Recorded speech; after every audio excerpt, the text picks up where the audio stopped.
acheter des baskets édition limitée sur Instagram et ensuite les utiliser avec un personnage de jeu vidéo, avec un avatar dans un autre monde, mais c'est les mêmes baskets.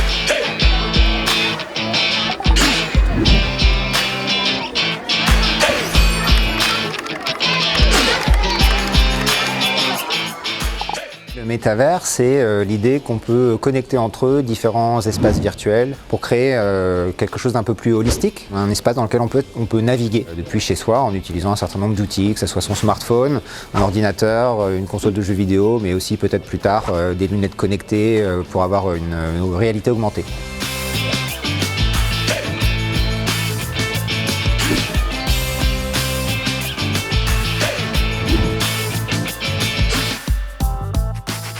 On se rend compte que les outils de contrôle qu'avaient les gouvernements par le passé, que ce soit la régulation des industries traditionnelles, pour éviter qu'il y ait un acteur dominant qui émerge, ne sont pas forcément adaptés au monde digital. Donc on est en train de développer des nouveaux outils, notamment essayer de comprendre ce qu'est un monopole dans le monde digital. À partir du moment où on a des utilisateurs qui ne payent pas forcément pour accéder à un service, c'est le cas avec Facebook, est-ce qu'on peut parler de monopole? La réponse jusqu'à présent c'était plutôt non. S'il n'y a pas de produit à payer, alors dans ce cas-là, c'est pas très grave qu'il y ait une seule entreprise qui domine un marché. Aujourd'hui, on est un peu en train de revenir sur cette impression-là et de se dire que même s'il n'y a pas de paiement, il peut y avoir un problème de monopole.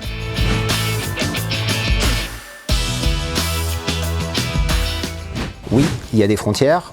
Pour les entreprises de technologie qui créent ces mondes-là, idéalement, elles préféraient qu'il n'y en ait pas, puisque ça leur permet d'accéder à un marché beaucoup plus grand. Mais la réalité, elle est tout autre.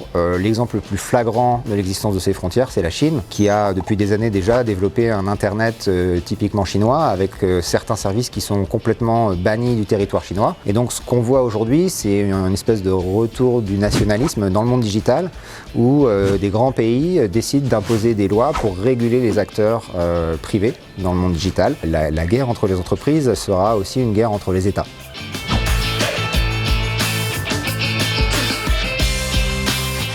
C'est les connexions qui vont être de plus en plus intégrées pour passer d'une interface à l'autre. Et peut-être aussi, c'est le grand projet de Meta, la création de monnaies digitales qui vont permettre en fait d'acheter directement des produits à l'intérieur d'un univers digital, puis de le revendre dans un autre. C'est-à-dire connecter ces différents univers pour pouvoir aussi faire des échanges de valeurs de l'un à l'autre. Par exemple, on pourrait imaginer acheter des baskets édition limitée sur Instagram et ensuite les utiliser en les portant avec un personnage de jeu vidéo, avec un avatar dans un autre monde. Mais c'est les mêmes baskets.